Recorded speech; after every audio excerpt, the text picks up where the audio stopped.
Important चीज है कि पास्टर्स और लीडर्स जो हो वो पता कैसे हो, तेल वाले हो। सबके पास तेल होना चाहिए। बिना तेल के आप एक अच्छे पासवान के रूप में, एक अच्छे लीडर के रूप में सेवकाई नहीं कर सकते। और खुद परमेश्वर ने क्या बोला, परमेश्वर ने कहा यिर्मयाह उसके 3:15 में परमेश्वर ने कहा, परमेश्वर जो है अपनी इच्छा से ऐसे चरवाहे हमारे लिए नियुक्त करेगा जो बुद्धि और ज्ञान के साथ हमें चराएंगे। हालेलुया। चरवाहे कैसे होने चाहिए? जो बुद्धि और ज्ञान से हमें चराएंगे। और ये बुद्धि और ज्ञान क्या है? ये तेल है। किसका तेल है? पवित्र आत्मा का तेल है। बिना तेल के घर के अंदर खाना भी नहीं बनता, बिना तेल के गाड़ी भी नहीं चलती है। तो तेल वाले सेवक होना जरूरी है। बिना तेल के कुछ भी नहीं हो सकता है। ध्यान रखिए, घर में जितनी महिलाएं हैं, अगर उनके पति बोले एक काम करो आज मुर्गा बनाओ, महिलाएं बोले ठीक है जी बना देंगे, और घर में तेल खत्म है, तो क्या मुर्गा बनेगा? अगर जबरदस्ती पति बोले नहीं बना दो तो बना दो, तो कैसा बनेगा? पहली बात तो समझदार महिला कही कि हम बनाएंगे ही नहीं, खराब हो जाएगा, एक काम करो खुद ही बना दो, हम बनाएंगे ही नहीं। क्या फायदा? इतनी मेहनत भी करे, परिश्रम भी करे और कोई फायदा भी ना हो। ठीक उसी प्रकार परमेश्वर कहता है अगर उसके अगुए जो है, लीडर्स है, बिना तेल वाले होंगे तो किस काम के? बिना तेल वाले सेवक किसी काम के नहीं है। तेल वाले होने जरूरी है। और तेल वाले सेवक का अर्थ है कि बुद्धि और ज्ञान से अपनी भेड़ों को चराएंगे। और बुद्धि ज्ञान से जब चराएंगे, बुद्धि ज्ञान से तब खिलाएंगे जब खुद के पास बुद्धि और ज्ञान पर्याप्त होगा। आप लोग जितने यहां बैठे हैं, कोई हो सकता है 5वीं पढ़ा हो, कोई 10वीं पढ़ा हो, कोई 12वीं पढ़ा हो, और कोई हो सकता है कॉलेज भी पास किया हो किसी ने। और जो 5वीं पढ़ा है वो अपने बच्चे को कहां तक पढ़ा सकता है? 5वीं क्लास तक ही पढ़ा पाएगा, समझते हैं? और जो 10वीं पढ़ा होगा कहां तक पढ़ा लेगा? 10वीं तक। 12वीं वाला और कॉलेज वाला, अब वो कोई 5वीं पढ़ा हुआ क्या 12वीं पढ़े हुए बच्चे को पढ़ा देगा? नहीं पढ़ा पाएगा ना। ठीक इसी प्रकार प्रभु आज समझाना चाह रहे हैं, प्रभु के दासों के पास बुद्धि ज्ञान की पर्याप्त मात्रा होनी चाहिए। और बाइबल बताती है बुद्धि और ज्ञान के सारे भंडार प्रभु यीशु मसीह में है। हालेलुया। और प्रभु के पास बुद्धि और ज्ञान की कोई कमी नहीं है, मांगने वाला चाहिए। और वचन में क्या लिखा है? परमेश्वर कहता है जिसके पास बुद्धि की घटी है मुझसे मांगे, मुझसे मांगे मैं बिना उल्हाना दिए उसे उदारता से दूंगा, यानी खुशी से दूंगा। आपके घर में जब आपकी बहनें आती हैं साल में एक बार मिलने के लिए, आप उसे गिफ्ट देते हो, दबाव से देते हो क्या? खुशी से देते हो ना, आनंद के साथ देते हो। क्यों? आपकी बहन आई है, आपकी बेटी आई है, आप खुशी के साथ देते हो। वैसे ही परमेश्वर कहता है कि तेरे पास बुद्धि की और ज्ञान की घटी है, मेरे पास आ, मैं खुशी से तुझे दूंगा, मैं तुझे उलाहना नहीं मारूंगा। आजकल के पिता क्या कहते हैं, माँ क्या कहती है? अरे बेवकूफ कहीं के, तुझे कोई अकल ही नहीं है, तुझे कोई ज्ञान ही नहीं है, तुझे कोई समझ ही नहीं है, तो निर्बुद्धि ही रहेगा। ऐसे आजकल के माँ बाप कहते हैं। लेकिन बाइबल का परमेश्वर कहता है कोई भी माता पिता अपने बच्चों से ऐसे ना बोले, अपने बच्चों से इस प्रकार का व्यवहार ना करें, क्योंकि आपको नहीं पता आप इस बात को बोल के अपने बच्चों के लिए भविष्यवाणी डिक्लेयर करते हो, एक प्रोफेसी करते हो। वचन में लिखा है जुबान के वश में जीवन और मृत्यु दोनों है, और जो इसको काम में लाना जानता है इसका फल भोगेगा। आपको अगर जुबान का सही इस्तेमाल करना आता है तो इसका प्रतिफल आप ही भोगोगे। आपके बच्चों के लिए आप अच्छी बातें डिक्लेयर करोगे, अच्छी बातें सिखाओगे, उनके ऊपर आशीष डिक्लेयर करोगे, तो आपके बच्चे अच्छे बनेंगे या बुरे बनेंगे? क्यों बनेंगे अच्छे? क्योंकि परमेश्वर ने आपकी जुबान में क्या आशीष दी है? जीवन की आशीष दी है और मौत की आशीष दी है। अगर आप मौत भरी बातें बोलते हैं तो बच्चा पूरी तौर से एक निर्जीव अवस्था में पहुंच जाएगा, मरी हुई अवस्था में पहुंच जाएगा। लेकिन उस बच्चे के लिए सही भविष्यवाणियां करते हैं, सही बातें डिक्लेयर करते हैं, तो उस बच्चे का विकास होना शुरू होगा। हालेलुया। प्रभु एक बड़ा बदलाव लेके आएगा। आज हमें समझना है, प्रभु कहता है बुद्धि नहीं है मुझसे मांगो, मैं दूंगा, खुशी के साथ दूंगा, उदारता से दूंगा, मैं तुम्हें उलाहना नहीं मारूंगा। आज अगर अपने पेरेंट्स से कुछ पैसा मांगो तो उलाहना मार देंगे, कहेंगे बता बार बार मांगता ही रहता है, बार बार मांगता ही रहता है, कब तक तुझे हम देते रहे? ऐसे ही कहते हैं पेरेंट्स। लेकिन परमेश्वर कभी नहीं कहता ऐसा। परमेश्वर में हम में बहुत अंतर है। पता है क्यों? हमारे पास पर्याप्त चीजें हैं, थोड़ी सी चीजें हैं, अब सारी हमने दे दिया, बचा क्या? लेकिन परमेश्वर के पास पर्याप्त नहीं है, परमेश्वर के पास असीम भंडार है। और परमेश्वर अपने भंडार में से देना जानता है। आप लेने वाले बने, इसीलिए अपने बच्चों से, अपनी पत्नियों से जब भी कहे अपने पतियों से अच्छी बात बोले, भविष्यवाणी डिक्लेयर करके भेजे, अपने पति के ऊपर अच्छी आशीष डिक्लेयर करके भेजे वचन के आधार पे। फिर देखिए आपका बच्ची जब काम पर जाएगा तो देखना कितना अच्छा काम करके आएगा। परमेश्वर सुरक्षा देगा, आशीष देगा, आपके बच्चे पढ़ने जाएंगे, अच्छे से पढ़ाई लिखाई करके आएंगे। लेकिन आप जो बोल रहे हो वो बच्चे की जिंदगी में एक भारी प्रभाव पड़ता है। एक महिला थी, लखनऊ के अंदर रहती थी, वो हमेशा घर में कोई भी बात हो जाए, अगर बच्चों ने कोई शरारत करी, पति ने कोई बात कह दी, परिवार में कोई झगड़ा हुआ, वो एक ही बात कहती थी, मैं पागल हो जाऊंगी, एक दिन मैं पागल हो जाऊंगी, एक दिन मैं पागल हो जाऊंगी, एक दिन मैं पागल हो जाऊंगी। और मैं आपको सच बता रहा हूं, 15 साल बाद वो पागल ही हो गई, वो पागल ही हो गई और उसको आगरा के पागल खाने में ही एडमिट करना पड़ गया। परिवार के लोगों से जब पूछा गया तो परिवार के लोगों ने बताया एक ही बात वो बोलती थी, एक दिन मैं पागल हो जाऊंगी, मैं पागल हो जाऊंगी, मैं पागल हो जाऊंगी, और एक दिन सचमुच पागल हो गई। क्या हुआ? अपने ही मुंह से वो अपने लिए भविष्यवाणियां कर रही थी, अपने ही मुंह से अपने बारे में बोल रही थी, और इसका भारी प्रभाव क्या पड़ा? वो खुद ही पागल हो गई। हम कई बार समझ नहीं पाते, परमेश्वर ने हमारी जुबान में बहुत आशीष दी है, हमारी जुबान में बहुत ब्लेसिंग दी है, इस जुबान का सही इस्तेमाल करना हमें नहीं आता, यही हमारी समस्या है। इसीलिए पासवान ऐसे होने चाहिए जो बुद्धि और ज्ञान से अपने लोगों को चलाएं। जब बुद्धि ज्ञान से सिखाएंगे, परिस्थितियां बदलेंगी, जीवन में परिवर्तन आएगा, परिवार में बदलाव आएगा, बच्चों में बदलाव आएगा, बहुत कुछ बदलता चला जाएगा। मसीह लोग साधारण लोग नहीं हैं, आप साधारण लोग नहीं हैं। परमेश्वर ने आपको पवित्र आत्मा की अलौकिक सामर्थ्य दी है, पवित्र आत्मा का अभिषेक दिया है, आपको परमेश्वर ने अधिकार दिया है, उस अधिकार का, अथॉरिटी का इस्तेमाल करें। देखिए सब कुछ बदलना शुरू हो जाएगा, सब कुछ। मेरी कलीसिया के लोग जानते हैं, जितनी बातें आज तक मेरे मुंह से परमेश्वर ने बुलवाई है, वो सारी बातें परमेश्वर ने सही समय पर भविष्यवाणी के रूप में जो बातें बुलवाई, सारी पूरी करवाई। क्यों? क्योंकि परमेश्वर जानता है कि जो बात मेरा बेटा कह रहा है, मेरा दास कह रहा, विश्वास के साथ कह रहा है। कितनी बार आंधी आए, तूफान आए, बरसातें आई और जबरदस्त बारिशें हो रही हैं और हमें मीटिंग में जाना है। मेरी वाइफ ने बोला इतनी बारिश हो रही है, कैसे जाएंगे? मैंने कहा मौसम को देख के मत घबराओ, कपड़े पहनो फटाफट। उन्होंने कहा बारिश तो रुकने वाली नहीं है, ये मूसलाधार बारिश है, कहां से रुकेगी? जबरदस्त बारिश हो रही है। मैंने कहा चिंता ना करो, अभी रुकेगी।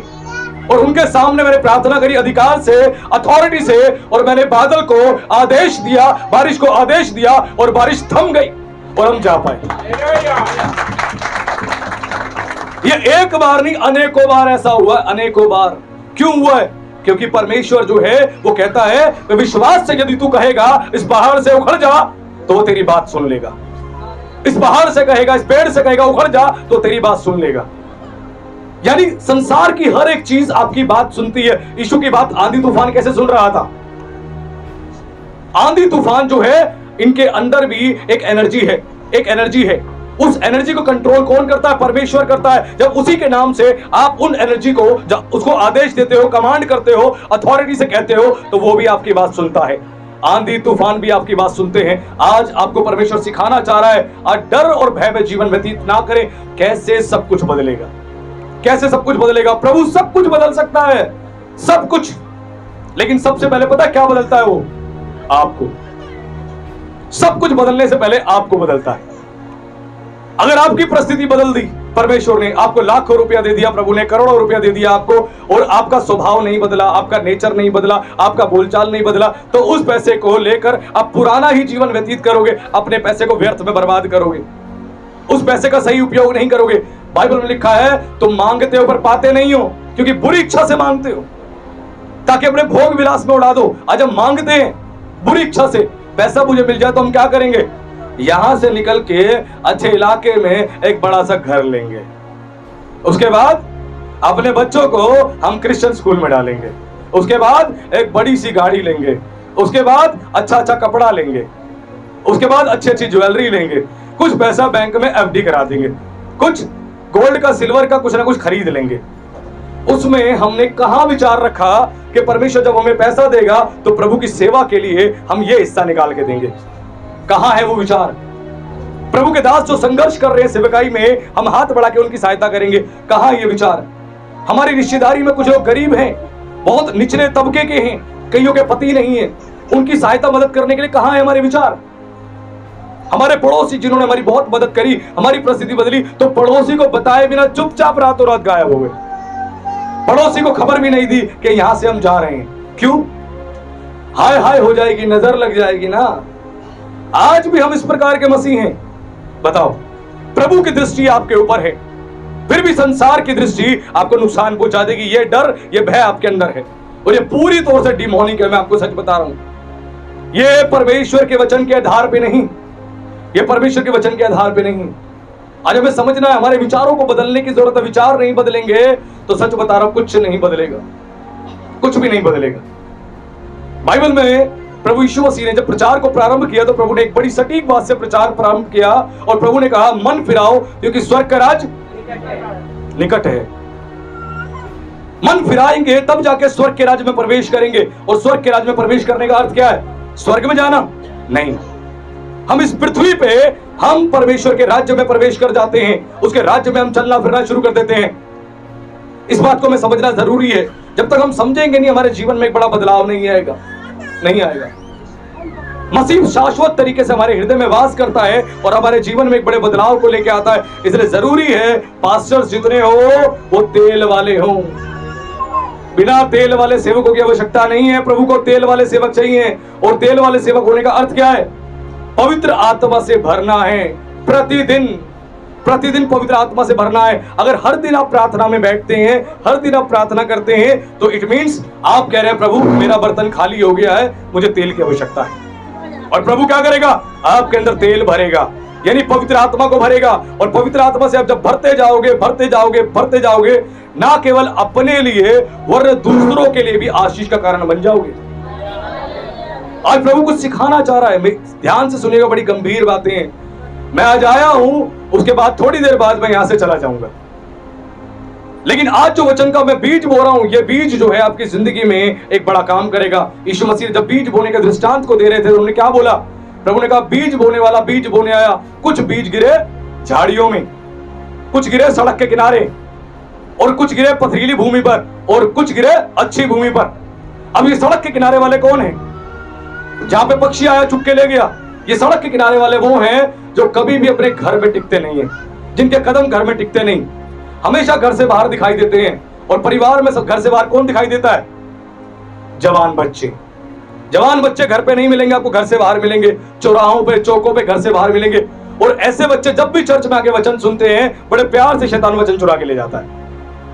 ये सड़क के किनारे वाले बच्चे हैं। झाड़ियों वाली भूमि कौन है? ये झाड़ियों वाली भूमि वो है जब मसीह जीवन में आए, विश्वास पे बढ़ने लग गए, अचानक से चारों तरफ से समस्या आनी शुरू हुई, परेशानी शुरू हुई, कलेश शुरू हुआ, समाज का विरोध शुरू हुआ, परिवार का विरोध शुरू हुआ, बहुत सारी बातें हमने सुनी। और घबराहट, डर के मारे हम क्या हुआ? आगे नहीं बढ़ पाए। वो चिंताओं ने, समस्याओं ने हमें घेर लिया और हम आगे पनप ही नहीं पाए, बढ़ ही नहीं पाए। और जो पथरीली भूमि पर गिरे वो कौन थे? वो जैसे गिरे, उसके बाद जैसी परीक्षा उनके जीवन में आई, परीक्षा आती, उसके बाद क्या हुआ? वो जड़ ना पकड़ने के कारण वहां से सूख गए, मर गए, खत्म हो गए, किसी काम के नहीं रहे। आपने देखा होगा बहुत लोग प्रभु में आए आपके साथ ही, लेकिन बैक स्लाइड हो गए, पीछे चले गए वापस। क्यों? जैसी जीवन में परीक्षाएं आई वैसी प्रभु को छोड़ के भाग गए। लेकिन उन चारों भूमि में से एक अच्छी भूमि थी, अच्छी भूमि थी, जिस भूमि पे बीज बोया गया। बाइबल कहती है कुछ भूमि तो ऐसी थी अच्छी जो 30 गुना फलवंत हुई। यानी जब पादरी ने प्रचार किया, उसमें से कुछ लोगों ने 30% तो स्वीकार कर लिया, ग्रहण कर लिया, और वो फलवंत हो गए। 30% स्वीकार करोगे तो 30% ही फलवंत हो गए। दूसरा व्यक्ति 60% वाली भूमि थी, जिसने 60% ग्रहण किया, वो भूमि 60% फलवंत हो गई। और एक बिल्कुल बेस्ट भूमि थी 100% वाली, जो प्रचार किया 100% ग्रैब कर लिया उसने, और 100% वो जमीन फलवंत हो गई, 100%। हालेलुया। अब चुनाव आपका है। यहां कितनी भूमियां हैं सड़क के किनारे वाली, वो आपको खुद चेक करना है। कितनी भूमियां हैं झाड़ियों वाली, वो भी चेक करना है। कितनी भूमियां हैं पथरीली जमीन वाली, वो भी चेक करना है। और कितनी भूमि है जो अच्छी है, वो भी चेक करना है। ध्यान रखिएगा, आज वचन का बीज जो बोया जा रहा है, ये आपके लिए बहुत हेल्पफुल है। क्यों? प्रभु के दास बुद्धि और ज्ञान से भरे होने चाहिए, क्योंकि अगर वो बुद्धि ज्ञान से भरे नहीं होंगे तो कैसे परमेश्वर के लोगों की अगुवाई करेंगे? कैसे?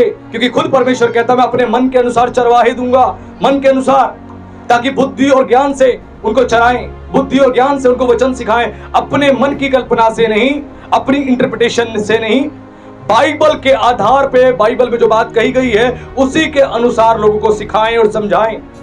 ऐसा मैं क्यों कह रहा हूं? क्योंकि कई जगह पे क्या होता है, पास्टर्स और लीडर्स के साथ ही गड़बड़ होती है। वो खुद परमेश्वर के वचन को ठीक से नहीं जानते। आपने देखा होगा गली मोहल्ले में यहाँ बहुत सारे डॉक्टर होते हैं, बंगाली डॉक्टर होता है, पूर्वांचल वाले डॉक्टर होते हैं, कई सारे डॉक्टर होते हैं, और बाहर इलाके में जाएंगे तो कोई एमबीबीएस डॉक्टर होता है। अधिकतर जो है लोग कहां जाते हैं? बंगाली डॉक्टर के पास। क्यों? पैसा कम लगेगा, वो 150 रुपया लेगा, 150 रुपया में इलाज कर देगा, दवाई भी दे देगा। पैसा कम है तो हम वहीं जाएंगे और वहीं इलाज कराएंगे। जब ठीक नहीं होंगे 2-4 बार और जाएंगे। हम ऐसे करते करते 3-4 बार चले जाते हैं और हमारा पैसा 600 रुपया लग जाता है, वो हमें दिखाई नहीं देता। और जैसे ही एमबीबीएस डॉक्टर के पास जाते हैं 300 रुपए फीस लेता है वो, और सीधा दवाई देता है, उसकी एक बार की दवाई से ही हम ठीक हो जाते हैं। लेकिन फिर भी कहां जाते हैं? बंगाली डॉक्टर के पास, पूर्वांचल वाले डॉक्टर के पास, एमबीबीएस के पास नहीं जाते। हम नहीं कह रहे ये डॉक्टर खराब है, ये भी अच्छे हैं, लेकिन सारी बीमारियों का इलाज नहीं कर पाते। ये इनकी भी एक क्षमता होती है। यहां पर 4 बार जाके पैसा दे देंगे, लेकिन वहां पर जाके हम एक बार में 300 रुपए देने में हमें टेंशन हो जाती है। उसी प्रकार प्रभु के राज्य में प्रभु के बहुत सारे दास हैं, कुछ इसी प्रकार सेवा कर रहे हैं जो बंगाली डॉक्टर के समान है। वो परमेश्वर के वचन को जानते हैं, थोड़ी मात्रा में जानते हैं, वो थोड़ा ही सिखा सकते हैं। और कुछ हैं जो एमबीबीएस हैं, जो सारी बीमारियों के बारे में जानते हैं, यानी बाइबल के हर विषय के बारे में जानते हैं और आपको सिखा सकते हैं। और कुछ स्पेशलिस्ट हैं, जैसे आंख का स्पेशलिस्ट होता है, हार्ट का स्पेशलिस्ट होता है, स्किन का स्पेशलिस्ट होता है, वो उसमें एक्सपर्टीज होती है। तो कुछ ऐसे ही पास्टर होते हैं जो स्पेशलिस्ट होते हैं, जो बहुत अच्छा इलाज कर सकते हैं। आज आपको और मुझको इस बात को सीखना है और समझना है। पास्टर्स और लीडर्स के रूप में अगर नियुक्ति करनी है, प्रभु की सेवा करनी है, तो आपको सीखना पड़ेगा। सीखे बिना काम नहीं चलेगा, सीखने के बाद ही काम चलेगा, वरना नहीं। क्योंकि मैं बताता हूं, एक बड़ी गंभीर बात है। एक प्रभु के दास को मैं सुन रहा था, नेशनल टेलीविजन पे वो आए और उनका जो है नेशनल टेलीविजन पे एक इंटरव्यू लिया जा रहा था, और वो यूपी के एक पास्टर थे। पास्टर का नाम था राजू। मैं नाम ले रहा हूं उस समय, मैं जल्दी नाम नहीं लेता हूं, लेकिन नाम ले रहा हूं मैं आप लोगों को सिखाने के लिए। तो पास्टर राजू जो है टेलीविजन पे आए और उनके साथ एक बाइबल स्कॉलर भी आए हुए थे, वो भी बैठे हुए थे, और वहां पर चर्चा चल रही थी। तो एक एंकर ने पूछा, एक न्यूज चैनल के एंकर ने पूछा कि एक बात बताओ पास्टर राजू, इतनी बड़ी भीड़ आपके पास है, 4-5 हजार लोग थे उनकी कलीसिया में यूपी के अंदर। तो उनसे बोला गया, एक बात बताओ, आप अपने साथ इतने बॉडीगार्ड लेके क्यों घूमते हो? आपको बॉडीगार्ड की क्या जरूरत पड़ गई है? उन्होंने बोला, यीशु मसीह भी 12 बॉडीगार्ड लेके घूमते थे, 12 बॉडीगार्ड लेके घूमते थे, इसीलिए मेरे पास भी 12 बॉडीगार्ड है। और जो साथ में बाइबल स्कॉलर बैठे थे, उनको इतना गुस्सा आया, उन्होंने बोला, अगर ये पादरी नहीं होता तो मैं टीवी से निकल के इसके चपेट मारता। वो कहां से 12 बॉडीगार्ड थे? यीशु मसीह के। यीशु मसीह के चेले थे। किसने बोला 12 बॉडीगार्ड थे? इसीलिए हालेलुया हर बात पे ना बोले, थोड़ा ध्यान से सुने और समझे क्या बात कही जा रही है। वो 12 चेले थे प्रभु यीशु मसीह के, वो बॉडीगार्ड नहीं थे। अगर बॉडीगार्ड होते तो यीशु मसीह को जब टेंपल ऑफ पुलिस अरेस्ट करने आई गethsemane के बगीचे में, तो वहां पर पतरस ने तलवार निकाली और एक सिपाही के कान पर मारा और उसका कान कट गया। और यीशु ने क्या बोला? पतरस, तलवार को बयान में रख, जो तलवार से मारते हैं तलवार से मारे जाएंगे। और उसके कान को प्रभु ने जोड़ दिया। प्रभु ने पूरी तौर से हिंसा के विरोध में बात करी। प्रभु नहीं चाहते हम मसीह लोग हिंसा करें, और आज तक इतिहास गवाह है, कभी भी मसीहों ने हिंसा नहीं करी, मारपीट नहीं करी, कभी भी मसीहों ने अत्याचार नहीं किया। वरन उन्होंने परसिक्यूशन को सहा, सताव को सहा, लेकिन कभी भी अत्याचार नहीं किया। वचन में लिखा है, प्रभु यीशु मसीह ने गाली सुन के गाली, आज कोई हमें एक गाली देकर दिखाए, उसके बाद पूरे खानदान को एक कर दिया जाता है ना। फिर हम कहते हैं ईंट का जवाब पत्थर से देंगे। पास्टर जी, हमें बोल कैसे दिया इसने? वाह, वंडरफुल, क्या बात है। हम मसीह हैं, देखिए कितने अच्छे मसीह हैं। ईंट का जवाब पत्थर से देंगे। और सबसे ज्यादा इलाके में लड़ाई पता किस चीज को लेकर होती है? पानी को लेकर। मेरे घर के आगे पानी क्यों डाला, कूड़ा क्यों डाला, मेरे घर के आगे गाड़ी क्यों खड़ी करी, इतनी बात पे झगड़ा। और झगड़े को हम इतना बढ़ा देते हैं, पूछो मत। और बाइबल में दूसरी सबसे बड़ी आज्ञा है, अपने समान अपने पड़ोसी से। कहां है प्रेम? या पड़ोसी को देख के जल रहे हैं। जब मुर्गा बनता है दरवाजा बंद हो जाता है, खबर तक बाहर नहीं जाती, सिर्फ खुशबू जा रही होती है। और पड़ोसी अगर गलती से आ जाए तो क्या होता है? वो मुर्गा पलंग के नीचे जाता है। इस प्रकार हम जीवन जीते हैं। सोचिए कितने अच्छे मसीह हैं, है ना, बड़े अच्छे मसीह हैं। वाह, अपने पड़ोसी से मोहब्बत नहीं कर रहे तो बाइबल की सबसे बड़ी आज्ञा तोड़ रहे हो। और मैं आपको सच बता रहा हूं, बाइबल की सारी आज्ञाएं जो हैं, व्यवस्था की 613 आज्ञाएं थी, 613 आज्ञाओं में से 612 आज्ञा इन 2 ही वचनों में यीशु मसीह ने कहा पूरी हो चुकी है। कि अपने संपूर्ण हृदय से, संपूर्ण शक्ति से, संपूर्ण बुद्धि से अपने परमेश्वर यहोवा से प्रेम कर और अपने समान अपने पड़ोसी से प्रेम कर, ये दो आज्ञा मान लेते हो तो पूरी पवित्र शास्त्र को आप मान लेते हो। सोचिए कितनी सिंपल बात है और कितना कठिन है इसको बना रखा है आज लोगों ने।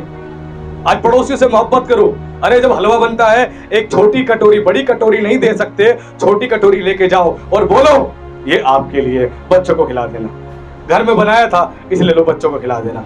एक बार करके देखो, आपके जीवन से सुसमाचार प्रचार होगा। आपको बाइबल लेके जाने की जरूरत नहीं पड़ेगी, hallelujah hallelujah praise the Lord करने की जरूरत नहीं पड़ेगी। आपके जीवन से सुसमाचार प्रचार होगा।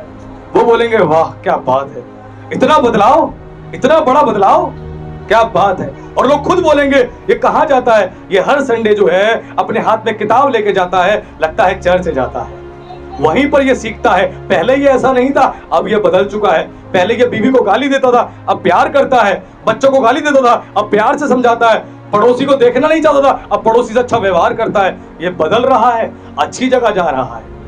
इससे यीशु की बदनामी होगी या यीशु की तारीफ होगी? वचन में क्या लिखा है? प्रभु ने बोला तुम जगत की ज्योति हो, लोग तुम्हारे भले कामों को देखकर तुम्हारे स्वर्गीय पिता की बढ़ाई करेंगे। तुम्हारे भले कामों को देखकर आज भले काम करना प्रारंभ करें। जब भले काम करेंगे आपके पड़ोसी खुद बोलेंगे इनका यीशु सचमुच बहुत अच्छा है, बहुत अच्छा है। इनको लड़ाई करना नहीं सिखाता, गाली देना नहीं सिखाता, मारना पीटना नहीं सिखाता, भलाई करना सिखाता है। आज प्रभु कुछ सिखा रहा है, समझिए। आज बहुत गहरी बातें हैं। अगर यहां बैठ के भी आज हमने इन बातों को नहीं सुना, मैं सच बता रहा हूं, जीवन में कुछ नहीं बदलेगा। क्योंकि प्रभु सब कुछ बदलने से पहले आपको बदलता है। आपको बदलेगा, उसके बाद सब कुछ बदलता हुआ दिखाई देगा। आपका मन बदलेगा तो आपकी जुबान बदलेगी, आपका मन बदलेगा आपके विचार बदलेंगे, आपका मन बदलेगा आपकी आंख बदलेगी। यीशु ने क्या बोला? यीशु ने कहा अगर तू किसी व्यक्ति को देखता है और बुरी दृष्टि से देखता है तो ध्यान रख, तेरी आंख जो है बुरी है, इसलिए पूरा शरीर तेरा अंधियारे में है। इसका मतलब क्या है? इसका मतलब है जब किसी को आप बुरी दृष्टि से देख रहे हो, आप दुष्ट आत्माओं के वश में हो। अंधकार किस बात को रिप्रेजेंट करता है? अंधकार दुष्ट आत्माओं को, शैतान को रिप्रेजेंट करता है। आपकी अगर आंख की दृष्टि बुरी है तो आप दुष्ट आत्माओं के वश में हो। अगर किसी की बुराई करते रहते हो, चुगली करते रहते हो, आपके अंदर जलन है किसी को लेके, तो समझ जाओ दुष्ट आत्माओं की बातों पर मन लगा रहे हो। और लिखा है अगर तेरी आंख अच्छी है तो तेरा पूरा शरीर उजियाला है। इसका मतलब क्या है? तू सबको अच्छी दृष्टि से देख रहा है तो तू पवित्र आत्मा से भरा हुआ है, तू ज्योति से भरा हुआ है और ज्योति तेरे भीतर है। आज हम चेक करें। आज हमें कई बार लगता है नहीं हमारे अंदर तो संसारिक स्वभाव थोड़ा बहुत तो बचा हुआ है ना। और बाइबल में क्या लिखा है? पौलुस ने कहा रोमियो 12 में कि संसार के सदृश पर तुम्हारे मन के नए हो जाने से तुम्हारा चाल चलन भी, हमारा चाल चलन बदल रहा है क्या? बदल रहा है? नहीं बदल रहा तो बदलने की जरूरत है। और कैसे बदलेंगे? मन कैसा नया होता है? वचन से। इस समय वचन से आपके मन को प्रभु नया कर रहा है। वचन से आपका मन नया हो रहा है। जब आपका मन नया होगा आपके विचार नए होंगे, आपका बोलचाल नया होगा, आपकी सोच नहीं होगी, आपका चाल चलन नहीं नया होगा। सब कुछ बदलेगा, आपका सब कुछ बदलेगा। अमेरिका में एक चर्च के अंदर एक लड़की को किसी ने सुसमाचार सुनाया, चर्च के बाहर थी वो, सुसमाचार सुनाया, उसको चर्च के लिए इन्वाइट किया। जैसे ही वो लड़की चर्च में आई, उसके ध्यान से सुनिएगा, बड़ी गंभीर बात है। जैसे ही वो चर्च में आई, चर्च में आती क्या हुआ? चर्च में आते ही लोग उसको बड़ी गंदी दृष्टि से देखने लगे। क्यों? क्योंकि उसके पूरे शरीर पे टैटू ही टैटू थे। कान उसके छिदे पड़े थे ऊपर से नीचे तक, नाक छिदी हुई थी, और वो शॉर्ट्स पहन के आई थी, टॉप पहन के आई थी। पूरे चर्च में सब उसको ऐसी दृष्टि से देख रहे कि जैसे वो कितनी बड़ी पापी है, कितने बड़ी गुनाहगार है वो। और वो लड़की थी, वो लड़की अपने शरीर का व्यापार किया करती थी। अमेरिका में जब चर्च में है तो सबने ऐसे देखा उसको, और सब ऐसे देखे उसको, बड़ा अनकंफर्टेबल फील हो रहा। तो पास्टर ने वहां पे प्रचार करते समय एक बात बोली। पास्टर ने कहा यीशु मसीह के पास एक व्यभिचारिणी को लाया गया और बोला गया गुरु ये व्यभिचार में पकड़ी गई है, मूसा की व्यवस्था के अनुसार तू बता क्या करना चाहिए इसके साथ। तो यीशु ने एक स्पष्ट एक बात बोली। प्रभु यीशु ने कहा तुम में से जिसने पाप ना किया हो पहले पत्थर उठाएं। और यीशु जमीन पर लिखने लगे। और जैसे ही प्रभु उठे सारे यहूदी फरीसी वहां से गायब, सारे गायब हो गए। उस स्त्री से प्रभु ने पूछा वो कहां गए? उसने बोला प्रभु सब चले गए। प्रभु ने कहा जा तू भी दोबारा से पाप ना कर। और यही बात पास्टर ने जब चर्च में बोली तो पास्टर ने बताया कि बाइबल कहती है सब ने पाप किया है, सब परमेश्वर की महिमा से रहित है। तुम में से जो पापी ना हो दोष लगाए, वो बहन ऐसा करती है, वो भाई ऐसा करता है, वो बहन ऐसा करती है, दोष लगाओ अगर तुमने कभी पाप ना किया हो। कोई है जिसने पाप ना किया हो? सबने झूठ बोले हैं, सबने गाली दी है, सबने चुगली करी है, बुराई करी है, अपमानित किया माँ बाप को, माँ बाप से उल्टा बोला है, पत्नी से उल्टा बोला है, सबने पाप किया है। जब हम सबने पाप किया है तो कोई ऐसा व्यक्ति जब पाप में डूबा है और वो आता है तो उसके प्रति हमारा गलत व्यवहार क्यों होता है? उसके प्रति सहनशीलता दिखानी है और पास्टर ने सहनशीलता दिखाई, पास्टर ने नरमाई दिखाई और उसके बाद पास्टर ने उसके लिए प्रार्थना करी और अगले संडे के लिए इनवाइट किया और वो बहन आती गई, उसका जीवन बदलता गया। उसके बाद क्या बदला? वो जो स्कर्ट पहन रही थी उसने स्कर्ट पहनना बंद किया, टॉप पहनती थी टॉप पहनना बंद किया, शॉर्ट्स, कपड़े बदले, उसका हेयर स्टाइल बदला, उसका बोलचाल बदला और धीरे धीरे पवित्रताई में एक अच्छी जिंदगी को जीने लग गई, अच्छी नौकरी करने लग गई। उसके बाद क्या हुआ? उसके बाद जो है चर्च में वर्शिप टीम में आ गई, आराधना करने लगी, प्रार्थना करने लगी, धीरे धीरे एवेंजलिज्म करने लगी और धीरे धीरे परमेश्वर के दास के साथ मिलकर सेवा करने लगी और परमेश्वर ने उसके द्वारा सैकड़े लोगों की जिंदगियां बदल दी। यीशु ने कहा मैं धर्मियों के लिए नहीं आया, मैं पापियों के लिए आया हूं ताकि पापी व्यक्ति मन फिराए और जीवन पाए। यीशु पापियों के लिए आया। किसी को नशा करते हुए देखो ना, मत बोलो ये बेवड़ा है, ये बेवड़ा है, इसका कुछ नहीं हो सकता, जिंदगी बर्बाद कर रखी है इसने, अपनी भी अपने परिवार की। मत बोलो, तुम भी पाप में थे, तुम भी गुनाह में थे। क्या तुमने कभी तुम्हारे प्रति भी किसी ने सहनशीलता दिखाई, तुम्हें सुसमाचार सुनाया, आज तुम आ गए हो, आज तुम बच गए हो तो संसार के लोगों को कूड़ा करकट समझते हो?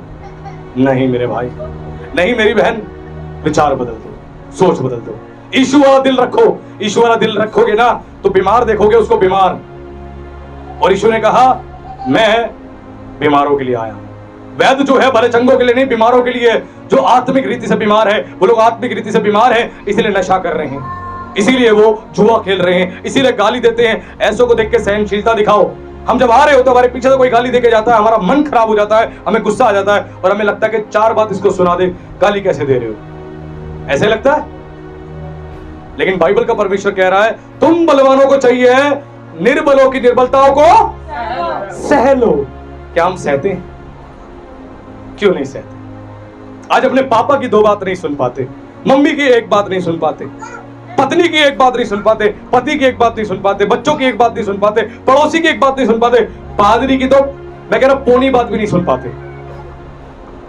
ये हालात है हमारे और हम चाह रहे हैं बदल जाए, सब कुछ बदल जाए। सब कुछ कब बदलेगा? जब आप बदलोगे। बदलाव की शुरुआत आपसे होती है। आप नहीं बदलोगे तो कुछ भी नहीं बदलेगा, आपको बदलना पड़ेगा, बदलना पड़ेगा। बाइबल बताती है मूसा जब सिनै पर्वत पे गया तो सिनै पर्वत पे 40 दिन वो बैठा परमेश्वर की उपस्थिति में, और जब वहां से उतरा तो बाइबल कहती है उसका चेहरा चमक रहा था, चेहरा उसका रोशन हो रहा था। इसका क्या मतलब है? उसके चेहरे से किरणें निकल रही थी। क्यों? क्योंकि परमेश्वर की उपस्थिति में बैठा था। जब परमेश्वर की उपस्थिति में बैठोगे आपकी बातों के द्वारा रोशनी आएगी, बदलाव आएगा। क्योंकि नीति वचन में लिखा है बुद्धिमान के बोलने से लोग चंगे हो जाते हैं, बुद्धिमान के बोलने से प्रकाश होता है। जब बुद्धिमान व्यक्ति बोलता है तो एक प्रकाश आता है, एक ज्योति आती है।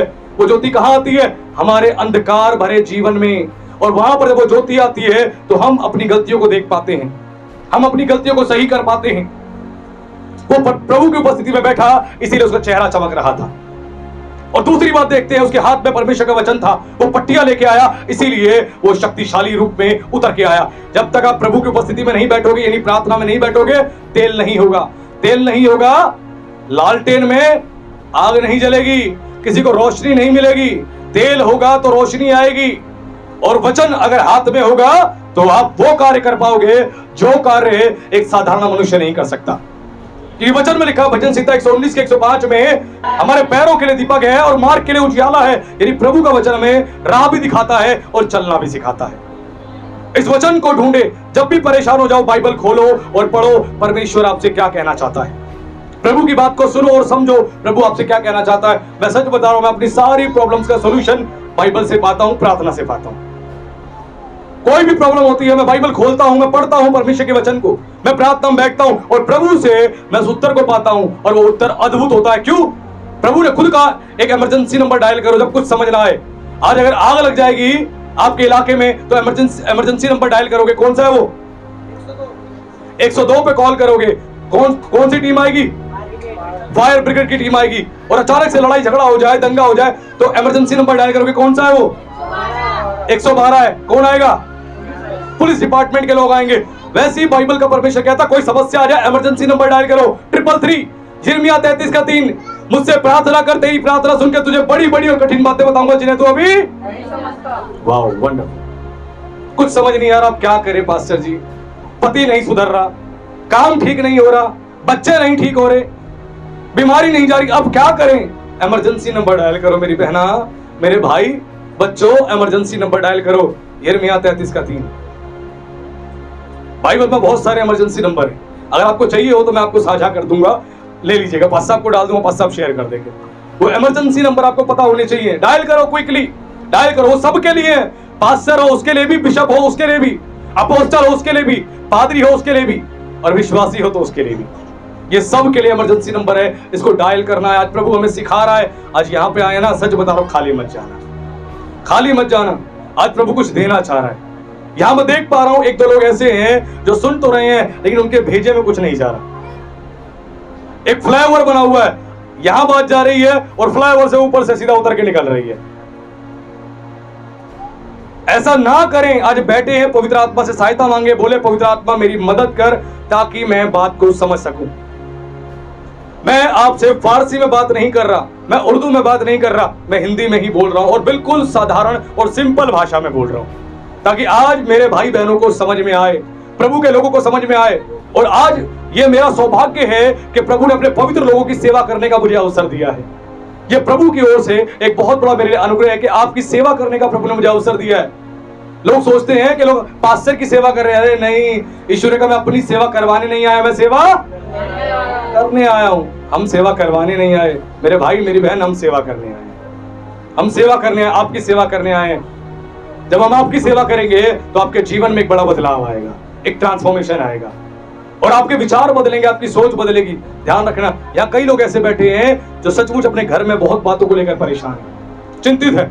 कुछ तो पति को लेकर परेशान है, कुछ तो पति की दारू को लेकर परेशान है, कुछ तो घर के कलेश को लेकर परेशान है, कुछ कर्जे को लेकर परेशान है। कोई ना कोई यहाँ पे है जो इसी समस्या में जूझ रहा है। लेकिन आज प्रभु उनसे एक बात कह रहा, प्रभु कह रहा अगर मेरी बातें ध्यान से सुन ली तुमने तो तुम्हारी समस्याओं का समाधान मैं आज ही कर दूंगा। क्योंकि प्रभु का वचन खाली नहीं जाता। प्रभु का वचन जो है प्रभाव रहित नहीं है, वो कहता है तो वो कार्य करता ही करता है और आपकी जिंदगी में एक बड़ा बदलाव प्रभु लेके आएगा ही आएगा। आज हमें समझना बहुत जरूरी है। अगर हम इन बातों को नहीं समझेंगे तो हमारे जीवन में बड़ा बदलाव नहीं आएगा। इसलिए जितने भी लोगों को लीडर बनाना हो, लीडर किनको बनाया जाता है? जो कलीसिया संभाले उनको?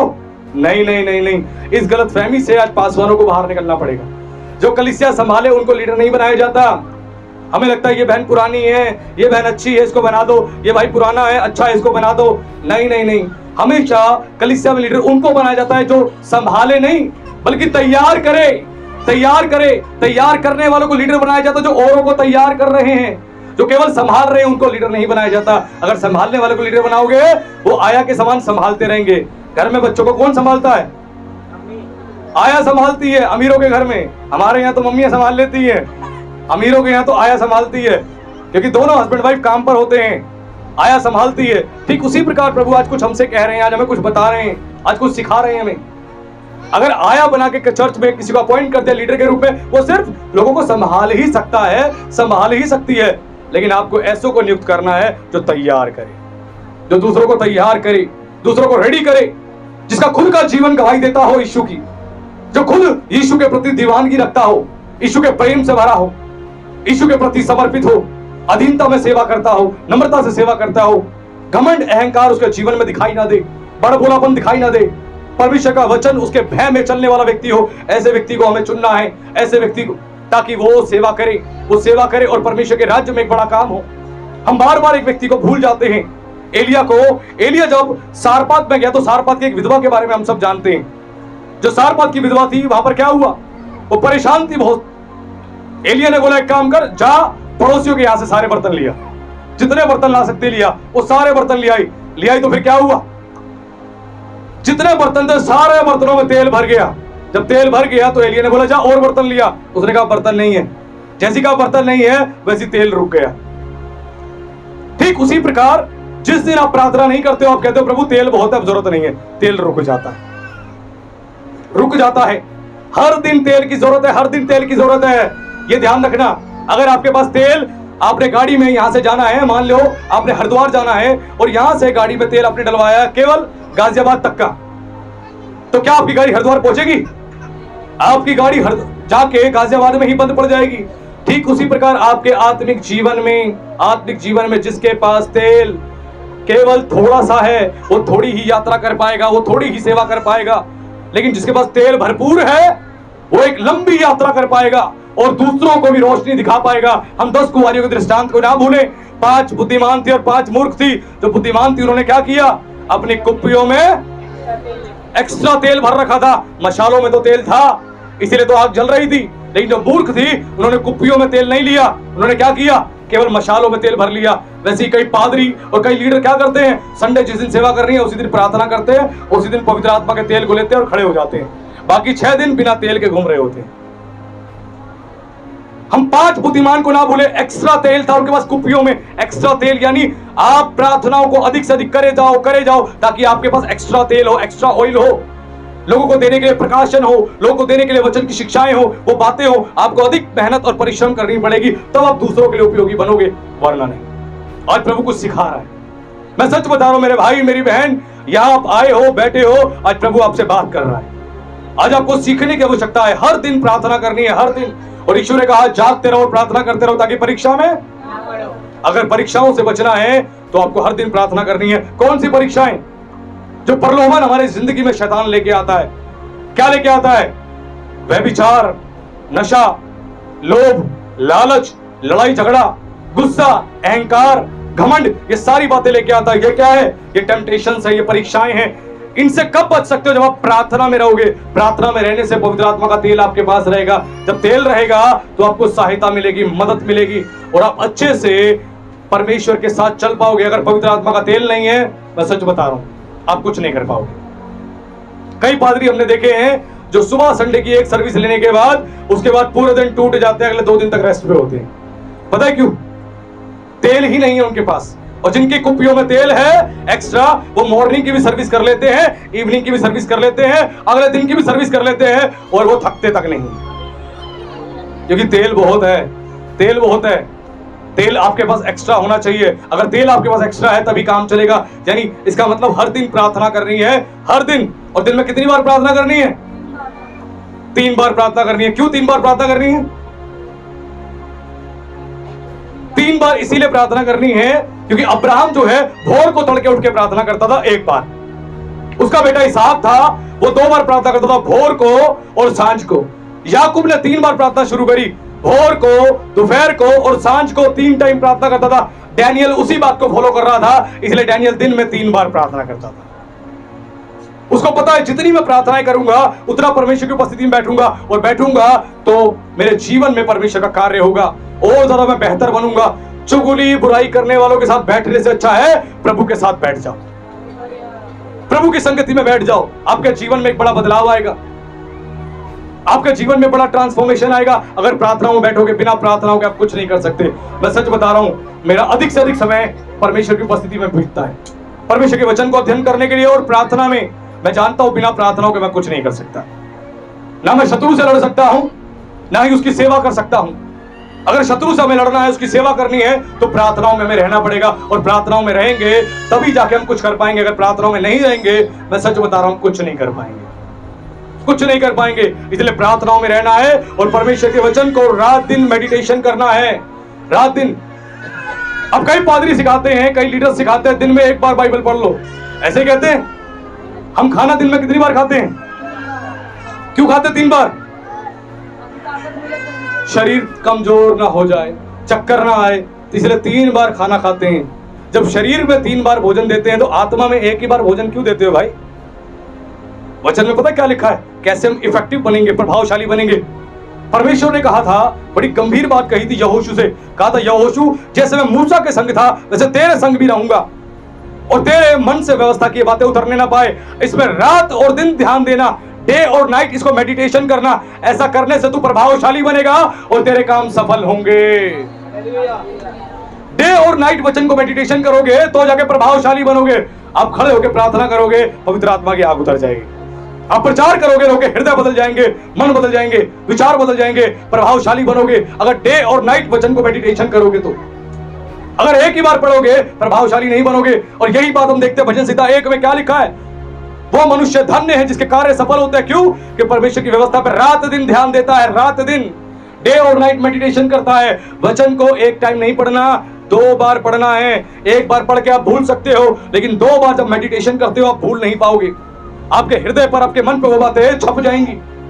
इसीलिए आज हमें परमेश्वर सिखा रहा है प्रार्थनाओं में रहना है ताकि तेल हमारे पास रहे, और परमेश्वर के वचन को सीखना है ताकि हम क्या बने, प्रभावशाली बने, इफेक्टिव बने। अगर अच्छे लीडर बनना चाहते हैं, चर्च की सेवकाई पता कब बदलेगी? जब लीडरशिप बदलेगी। और लीडरशिप कब बदलेगी? जब लीडर खुद बदलेगा। और जब लीडर बदलेगा सब कुछ बदलेगा। आप लोग याद करें 4 साल पहले, 5 साल पहले कैसे प्रचार करते थे और अब कैसे प्रचार करते हो? 4 साल पहले, 5 साल पहले कैसे प्रार्थना करते थे, अब कैसे करते हो? अगर आज भी पुरानी तरीके से प्रार्थनाएं करते हो, वही रटी रटाई प्रार्थना है, पुराने तरीके से आज भी वही वचन बोल रहे हो, उसी तरीके से बोल रहे हो, इसका मतलब है कोई आपकी उन्नति नहीं हुई, ग्रोथ नहीं हुई। एक अच्छा मसीह, एक सच्चा मसीह हर दिन वचन को सीखता है। अगर हर दिन एक वचन का प्रकाशन नहीं पाया, हर दिन एक वचन आपने नहीं सीखा है, मैं सच बता रहा हूं कोई फायदा नहीं है। हर दिन एक वचन को सीखना है, उसको अपने जीवन में हफ्ते भर लागू करके रखना है। लागू तो जिंदगी भर करना है, लेकिन हफ्ते भर करने का मतलब उसको प्रैक्टिस में लेके आना। एक बात आपने सीखी कि वचन में लिखा मुझे झूठ नहीं बोलना, अब कुछ भी हो जाए, चाहे मुझे नुकसान उठाना पड़े, मैं झूठ नहीं बोलूंगा। करके दिखाओ, क्योंकि बाइबल कहती है झूठ बोलता है उसका पिता कौन है? ओ, ध्यान से सुने इस बात को, जो झूठ बोलता है उसका पिता शैतान है, यीशु मसीह नहीं है। जो झूठ बोलता है, क्योंकि झूठ बोलने वाला अपने स्वभाव से झूठ बोलता है। और अधिकतर लोग जो बैठे हैं काम करने वाले, वो अपने काम में खूब झूठ बोलते हैं, अपने ठेकेदार से, अपने मालिक से बहुत झूठ बोलते हैं। क्यों? झूठ बिना भैया गुजारा नहीं है ना, रोटी कैसे खाएंगे, झूठ बोलना ही पड़ेगा। झूठ बोलोगे तो तुम्हारा स्वर्ग में भी गुजारा नहीं है। बाइबल कहते हैं कोई झूठा स्वर्ग नहीं जाएगा, कोई पियक्कड़ स्वर्ग नहीं जाएगा, कोई व्यभिचारी स्वर्ग नहीं जाएगा, ये बाइबल बताती है। झूठ बोलने वाला वो शैतान को अपना पिता साबित करता है। यीशु मसीह ने कोई भी बात झूठ नहीं बोली। सच बोलो, चाहे नुकसान उठाना पड़े, नुकसान उठाना पड़े, लेकिन सच बोलो। ये आज सीखना पड़ेगा। आज प्रभु सिखा रहा है, ये झूठ भरी बातों से निकलो। हमें लगता है कई बार कि चर्च जा रहे तेरी प्रार्थना कर रहे, पास्टर जी कुछ नहीं बदल रहा, पास्टर जी समस्या ठीक नहीं हो रही। पादरी को पता ही नहीं कि तुम कितने दिन भर में झूठ बोलते हो। पादरी को पता ही नहीं कितना तुम बीवी को मारते हो, पीटते हो, पति को मारते पीटते हो, घर में गाली गलौज करते हो, पता ही नहीं। पादरी बेचारा आंसू बहा बहा के प्रार्थना कर रहा है, प्रभु इनका जीवन बदल, जीवन बदल, जीवन बदल, इनके घर में आशीष दे, घर में आशीष दे। और वो लोग क्या कर रहे हैं? चर्च में आ रहे हैं केवल चमत्कार के लिए, कुछ चमत्कार हो जाए, अपने अंदर परिवर्तन के लिए, बदलाव के लिए नहीं आ रहे, और कुछ बदलता नहीं। खुद को बदलो, मैं फिर कह रहा हूं, खुद को बदलो, सब कुछ बदलेगा। अगर पत्नी से तू कह के बात करते हो, आज से आप कह के बात करो। बड़ा कठिन है, बड़ा कठिन है, लेकिन करके दिखाओ, मजा आएगा। क्यों? आपकी पत्नी को इज्जत और आदर उनको नहीं चाहिए? उसकी दिल की इच्छा नहीं है कि उसको इज्जत और आदर दी जाए? वो भी चाहती है। तू करके बोलते हो ना, नाम लेके बोलते हो ना, आप करके बोलना शुरू करो ना आज से। देखो आपकी पत्नी जहां आपको 4 रोटी खिलाती है, 8 रोटी खिलाएगी। आपकी सेवा करेंगे और अच्छे से। क्यों? आप इज्जत दे रहे हो, आदर दे रहे हो। अपने पति को अगर नाम लेके बोलते हो, आज से बंद कर दो। क्योंकि बाइबल में लिखा है अब्राहम की पत्नी सारा थी, वो कभी अपने पति का नाम नहीं लेती थी।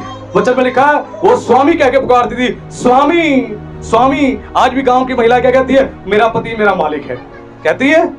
क्यों कहती है? वो सच में मालिक है। शादी के बाद वही मालिक है आपका। पति के अधीन रहना है, इसलिए वचन में लिखा पति के अधीन रहो। और पतियों से बोलेगा अपनी पत्नी से प्रेम करो, अपने देह की जैसे प्रेम करो। जब प्रेम करोगे जब तुम्हारी प्रार्थना सुनी जाएगी। कई लोग अपनी पत्नी को गाली देते हैं, थप्पड़ मारते हैं, उल्टा सीधा कहते हैं, और फिर कहते हैं प्रभु दे दो, प्रभु दे दो, मैं 40 दिन से उपवास में हूं। प्रभु कहेगा निकम्मे आदमी, क्यों दूं तुझे मैं? बीवी को मारता पीटता मुझसे मांग रहा है।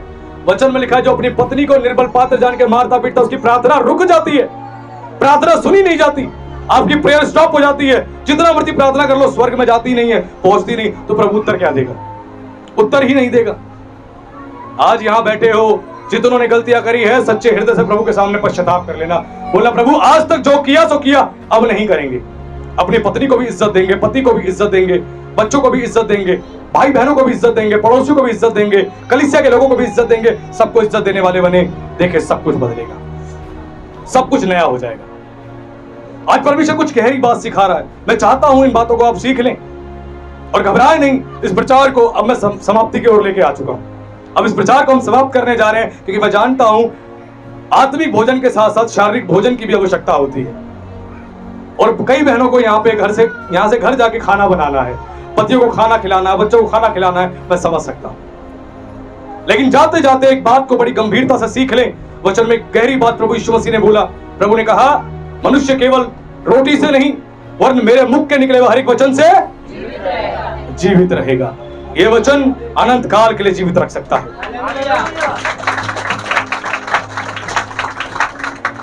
आज यहां से आप जा रहे हैं, प्रभु बहुत कुछ आपकी जिंदगी में आज प्रभु ने दिया है, कोई खाली नहीं जा रहा। मेरे पीछे पीछे आप सब दोहराएं, सब लोग बोले, प्रभु यीशु मसीह आपका हम धन्यवाद करते हैं। आपने जो प्रेम हमसे किया, ऐसा प्रेम कोई हमसे नहीं कर सकता। आपका हम धन्यवाद करते हैं। आपने पवित्र आत्मा हमें दिया ताकि हम बदल जाएं, हम नए हो जाएं, हमारा परिवार बदल जाए, हमारा जीवन बदल जाए, हमारे बोलचाल बदल जाए, हमारा व्यवहार बदल जाए और हम आपके जैसे बन जाएं। हे पवित्र आत्मा, हमारी सहायता कर, हमारी मदद कर, हमें बदल दे, हमें नया कर दे, हमें अपने जैसा बना दे ताकि हम नए हो जाएं। क्योंकि वचन कहता है मसीह में तुम नई सृष्टि हो। हम नई सृष्टि बन जाए प्रभु। हम विश्वास करते हैं और जितनी बातें आपने कही, आपके दास से हमने सुनी, सारी बातें हमने ग्रहण करी हैं और उसे अपने जीवन में हम उसे लागू कर चुके हैं और इस पर चलेंगे प्रभु। हमारा विश्वास है आप सब कुछ बदल देंगे और आपने बदल दिया है। हम विश्वास करते हैं और इस प्रार्थना को हम जीवते परमेश्वर के पुत्र के प्रभु यीशु मसीह के नाम से मांग लेते हैं, आमीन। प्रभु की महिमा के लिए सब जोरदार तालियां बजाएंगे। यदि आप हमारी सेवकाई के द्वारा आशीषित हो रहे हैं और प्रभु आपके हृदय में इस कार्य में सहभागी होने की इच्छा डाल रहे हैं, तो आप दिए गए QR कोड को स्कैन करके या दी गई बैंक डिटेल्स के माध्यम से और गूगल पे के माध्यम से अपनी भेंटें हमें भेज सकते हैं। प्रभु आपको बहुत आशीष दे।